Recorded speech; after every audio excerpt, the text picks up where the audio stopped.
Bienvenidos a nuestro programa para disfrutar un momento alrededor de la palabra de Dios y trabajar un poco sobre la alabanza. Recuerden que estamos con el curso de Creados para Alabarle. Hoy nuestro tema se llama Sacrificio de Alabanza Aceptable. Y vamos a tocar algunas cosas básicas de esto, porque si usted quiere alabar al Señor, estoy 100% seguro que usted quiere que el Señor le oiga y le conteste. Puede que le conteste haciendo maravillas o haciendo cosas sencillas, pero le va a contestar. Hasta le puede decir no en un momento determinado. Pero lo que quiero decirle es que nosotros tenemos que darnos cuenta de que Dios está enseñándonos a nosotros algunos puntos claves que creo que debemos ver para que nuestra vida, no solo nuestra alabanza, nuestra vida sea agradable a Dios. El apóstol Pedro nos dice esto en su primera epístola, capítulo 2, verso 5. También ustedes son como piedras vivas con las cuales se está edificando una casa espiritual. De este modo llegan a ser un sacerdocio santo para ofrecer sacrificios espirituales que Dios acepta por medio de Jesucristo. Fíjense que Dios está trabajando, no solo somos nosotros. Dios está trabajando para que nosotros ejerzamos un sacerdocio santo con el propósito de ofrecer alabanzas aceptables a Dios, adoración aceptable. Y yo creo que esto es por la obra de Jesucristo. Si lo vemos así, entonces nosotros estamos teniendo algunas cosas que no podemos pasar por alto.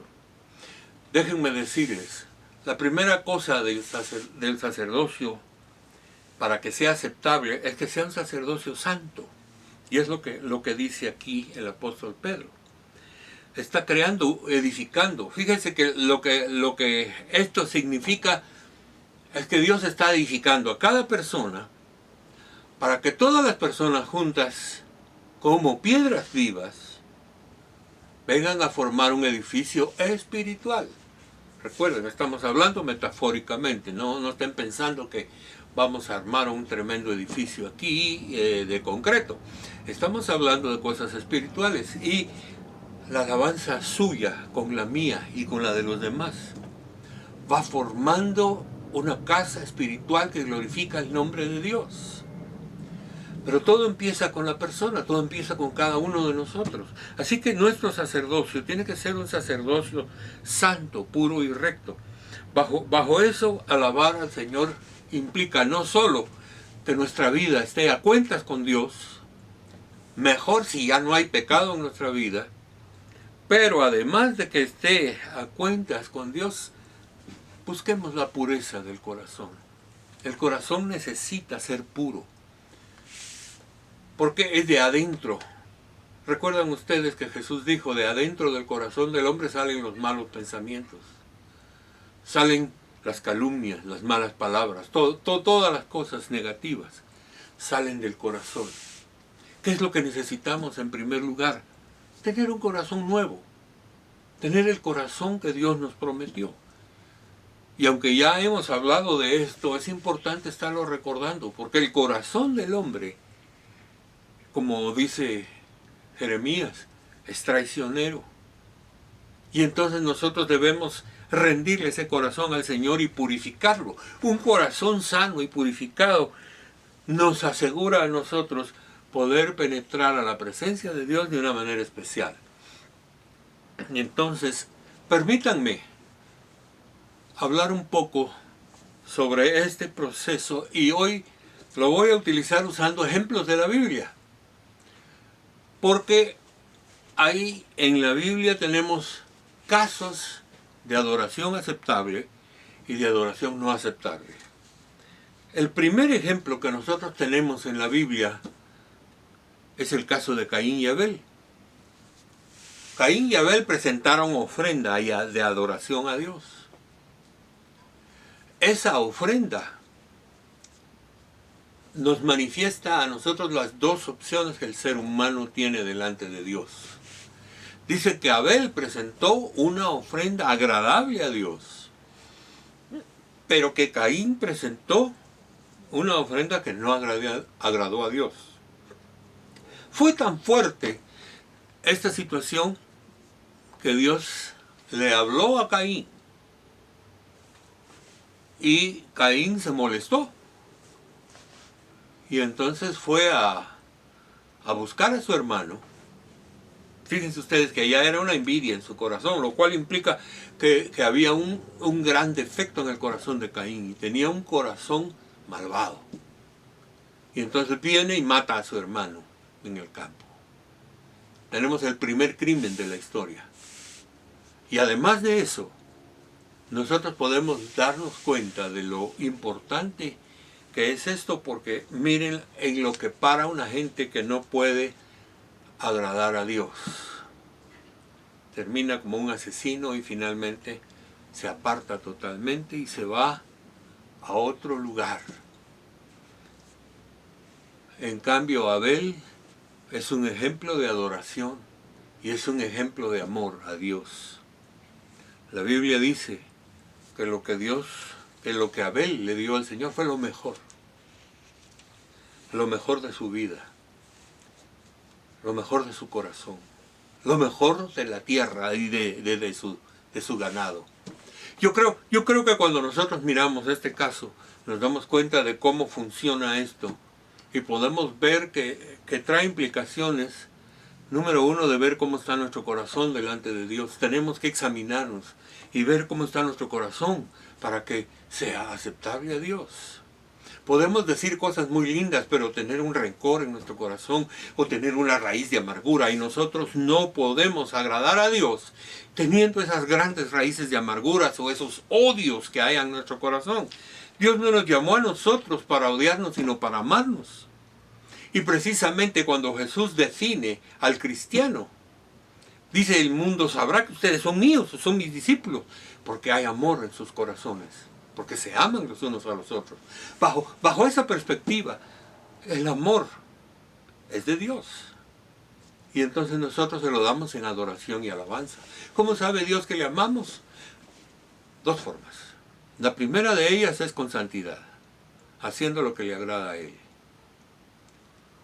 La segunda es adorándole, diciéndole cuánto amor le tenemos. Entonces aquí tenemos ya nosotros el primer caso de dificultad. Pero lo pongo así para que miremos la parte negativa y por qué es lo negativo. Y miremos la parte positiva y lo que es la ofrenda aceptable a Dios. Miremos el caso de Noé. Noé pasó por prácticamente un año en el arca, durante el diluvio. Durante ese año, no sé cuántas cosas pudieron haber pasado, pero imagínense ustedes, nosotros tenemos una experiencia parecida. Ahora nos metieron a nuestras casas y ya vamos a cumplir el año dentro de un mes. Y Noé estaba con que no podía ni siquiera salir a trabajar, no podía ni siquiera ir a descansar ahí a la playa, no podía hacer absolutamente nada. Y tenía el arca llena de toda clase de animales, y su familia, por supuesto. Cuando Noé salió del arca, un año después, y puso pie en tierra, levantó un altar y ofreció sacrificio al Señor. Quiero utilizar los sentidos correctos de esto, porque hablamos de levantar altar y estamos ya pensando en que se hizo una mesa o se hizo algo parecido y allí sacrificó animales. En sentido literal puede que así sea, pero lo más importante es que la palabra altar no significa ni mesa ni monumento o algo parecido. La palabra altar significa lugar de encuentro con Dios. Lugar de encuentro con Dios. Así que lo que hizo él, de acuerdo a su costumbre, fueron sacrificios para encontrarse con Dios. Y entonces levantó un altar y empezó a ofrecer un sacrificio de adoración a Dios aceptable. Y lo que quiero decir es, fue aceptable. Y les voy a explicar por qué fue aceptable. Noé había salido del arca y yo me imagino que lo primero que dijo es, gracias Señor, se acabó todo este tiempo en el arca. Gracias Señor, porque ahora puedo volver a vivir en este mundo. Gracias Señor por todo lo que ha sucedido. Gracias por haber preservado mi vida y por haber servido para preservar la vida de todos estos animales. Y entonces Dios, como respuesta a Noé, le dijo, yo voy a hacer un pacto contigo. Y Dios hizo un pacto con Noé. Y el pacto, Dios le dijo, yo no volveré a destruir la tierra con diluvio. Yo no volveré a poner mis manos para destruir totalmente al mundo en diluvio. Y te voy a dar una señal. La señal que te voy a dar es el arco iris. Cada vez que levantes los ojos al cielo y esté lloviendo y vas a ver el arco iris, entonces te vas a dar cuenta y recordarás el pacto. No volverán a ser destruidos por diluvio. Noé agradeció a Dios. Y Noé estuvo en la presencia de Dios agradecido. Si ustedes ven, la adoración aceptable a Dios trae consecuencias, trae bendición. Lo trajo con Abel, lo trajo con Noé. Permítanme presentarles otro caso más, Abraham. Abraham fue un hombre especial. Dios lo llamó y lo sacó de Ur de los Caldeos y lo llevó por Harán y finalmente lo llevó a la tierra prometida. Pero en cierta ocasión estaba orando Abraham al Señor. Aparte de todo lo que pudo haber alabado y exaltado su nombre, le dijo, Señor, ¿quién me va a heredar? ¿Quién va a ser el heredero de todo lo que me has dado? Imagínense ustedes que la herencia no solo era importante, es que Dios lo llamó con propósito, tomar la tierra. Pero no solo tomar la tierra, ¿para quién? Si no tiene descendientes, entonces no hay quien tome la tierra, y de balde que tomó la tierra, pues se murió y se acabó todo. Entonces Abraham empieza a decirle, Señor, ¿quién me va a heredar?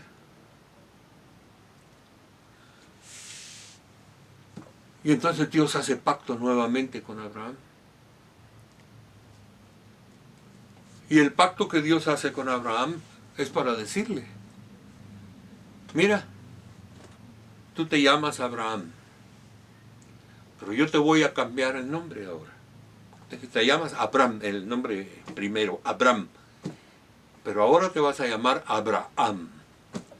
¿Qué quiere decir Abraham?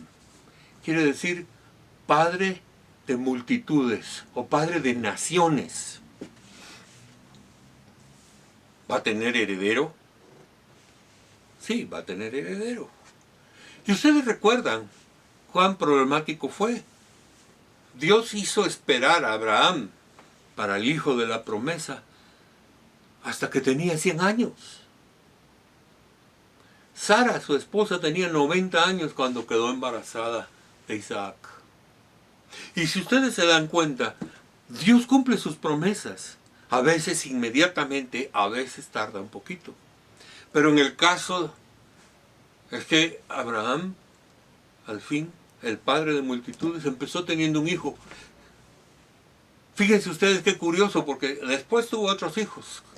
Cuando murió Sara, él volvió a casarse y tuvo otros hijos. Pero el hijo de la promesa, que fue Isaac, es en él en quien dio descendencia. Solo de uno. Pero imagínense ustedes que la gran mayoría de pueblos, por ejemplo el pueblo árabe, todos ellos son descendientes de Abraham. Todos los semitas son descendientes de Abraham. Y de acuerdo a lo que dice el autor de la Epístola a los Hebreos, Todos los que hemos nacido de nuevo somos hijos de Abraham. Así que esto trae una secuencia importante para nuestra vida, porque Abraham recibe, por haber hecho una oración, un sacrificio aceptable. Eso es muy importante. Déjenme dar 2 ejemplos más, porque uno de los ejemplos sobresalientes que nosotros debemos reconocer es el ejemplo del profeta Elías. Elías estaba viviendo en unas circunstancias bien difíciles, ¿saben? Aunque no era una invasión extranjera, era una invasión terrible. La parte de Samaria, la parte norte de Israel, estaba gobernada por Acab, que al mismo tiempo se casó con Jezabel, y ellos empezaron a gobernar Israel, pero ellos eran totalmente idólatras, seguidores de Baal y seguidores de otros falsos dioses. Y era una lucha, porque una de las cosas es que a Israel estaban robando su función delante de Dios, y ya no podían con libertad presentarse delante de Dios, y la gente empezó a seguir a los ídolos y a los Baales por la influencia de Jezabel y por la influencia de Acab. Entonces viene un día y Elías se presenta delante de Acab y le pide que se presenten con él todos los sacerdotes de Baal, y les hace un reto. El reto es: vamos a orarle a Dios, y el Dios que responda, ese es el Dios verdadero. Y entonces, por supuesto, los sacerdotes de Baal empezaron de primero y tenían que clamar a su Dios y ver si descendía fuego para consumir el sacrificio. Pasó toda la mañana, parte de la tarde. Dice la Biblia que danzaban alrededor del altar, se sajaban, se sacaban sangre y clamaban, y hasta Elías empezó a burlar de ellos, del plano que no les oye porque está dormido, porque salió a pasear o por algo por el estilo, ¿saben? Elías estaba lleno de una fe en ese momento, de una fe inquebrantable. Entonces, cuando le tocó el turno a Elías, levantó, restauró el altar. Restauró el altar quiere decir restauró la relación entre los hombres y Dios. Qué importante es darnos cuenta de eso, porque el altar estaba quebrado, lo restauró. Hay nuevamente la oportunidad de volver al Señor. Muy bien, dijo: hagan zanjas alrededor y llénenlo de agua. Y 3 veces lo hicieron llenarse de agua. Y entonces Elías clama al Señor. Su oración, su alabanza, su adoración llegan hasta el trono de la gracia. Y ahí Dios le responde. Y dice la Biblia que descendió fuego del cielo. Y no solo consumió el sacrificio que había en el altar, sino que literalmente consumió toda el agua que estaba alrededor del altar. Si nosotros nos damos cuenta, Elías dio una de las respuestas más fuertes, porque toda la gente estaba dudosa. ¿Será que Dios es Dios? ¿Será que nuestro Dios es el Dios? ¿O será el Baal? ¿O será Astarte? ¿O cualquiera de esos dioses? Pero en ese momento, cuando cayó el fuego del cielo, toda la gente empezó a gritar: Jehová es Dios. En el idioma hebreo, Jehová es Yahweh, Yahweh. Y lo digo porque resulta que Elías es el hombre que con su nombre llevaba el evento que había ocurrido ahí. Elías quiere decir Yahweh, y es Yahías, es Yahweh, es Él, es Dios. Yahvé es Dios o Jehová es Dios. Elías quiere decir Jehová es Dios. Es la confirmación o la afirmación concreta de que Dios ha tomado y vuelve otra vez una realidad para que el pueblo empiece a encontrarse con Dios. Se restaura el altar. Entonces es importante que nosotros veamos eso. Si nosotros hemos tenido ausencia de la relación con Dios o sencillamente estamos empezando, hermanos, hay que levantar altar, hay que levantar una relación con Dios y Dios hará caer fuego sobre las vidas de todos. Él nos bendecirá y nos convencerá de que no hay nadie como Él. El último que quiero mencionar es Jesús. Porque resulta que Jesús, la noche que fue entregado, pasó horas orando en el Monte de los Olivos. Estuvo orando largo tiempo. Tenemos registro en los evangelios, en los evangelios sinópticos, Mateo, Marcos y Lucas, de que Jesús oró: Padre, quita de mí esta copa de amargura, pero no se haga mi voluntad sino la tuya. En el Evangelio de Juan capítulo 17 tenemos esa oración ya más clara, y es todo el capítulo la oración: Padre, te pido que sean uno como nosotros somos uno. Y Jesús, después de eso, dio su vida en sacrificio por nosotros. Él es el sacrificio. Él es la ofrenda a Dios, Él es nuestra alabanza, Él es nuestra adoración. Y entonces ahí, dice Hebreos 10:14, porque con un solo sacrificio ha hecho perfectos para siempre a los que está santificando. ¿Saben una cosa? La obra de Cristo nos perfecciona a nosotros y vamos en ese proceso de perfeccionamiento. Por lo tanto, es importante que nosotros seamos agradecidos con Dios por la obra de Cristo, porque ahora no solo Él nos santifica, Él nos da la capacidad de un sacerdocio santo, sino que nos da la victoria sobre las pruebas y nos permite hacer un sacrificio agradable para que tengamos respuestas de Dios. Al igual que Jesús, nos llama a seguir los pasos que marca la Escritura. Y voy a terminar leyendo este pasaje en la epístola a los Romanos. Por tanto, hermanos, tomando en cuenta la misericordia de Dios, les ruego que cada uno de ustedes en adoración espiritual ofrezca su cuerpo como sacrificio vivo, santo y agradable a Dios. Óiganme bien. Pablo está usando la figura del sacrificio del templo judío, en donde llegaba, se presentaba el cordero, le ponían las manos, lo degollaban y después lo partían en piezas y lo ponían en el altar, en el fuego, para que se cociera completamente. Esta es una figura que está usando Pablo. Cuando hablamos del sacrificio y llamado del holocausto, quema totalmente la carne hasta volverla cenizas. No se come nada. Pero Pablo dice: ahora ustedes pongan su cuerpo sobre el altar. Ahí está el fuego que quema, el fuego que destruye. La carne, la carnalidad es destruida. La carnalidad es quemada, por eso debe ir al altar. Esa carnalidad debe ser puesta ahí con el propósito de que nosotros presentemos sacrificios aceptables y agradables a Dios. El apóstol dice: porque cada uno ofrezca su cuerpo en adoración espiritual como sacrificio vivo, santo y agradable a Dios.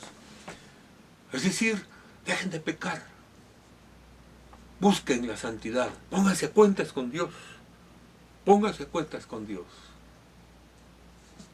Y esto trae como consecuencia una vida totalmente agradable a Dios, una vida aceptable a Dios. Y eso es el propósito de la alabanza, que sea aceptable a Dios. Toda adoración, todo canto, toda petición, todo lo que tú hagas delante de Dios debe ser aceptable por Él. Entonces, solo recuerdo este dato final.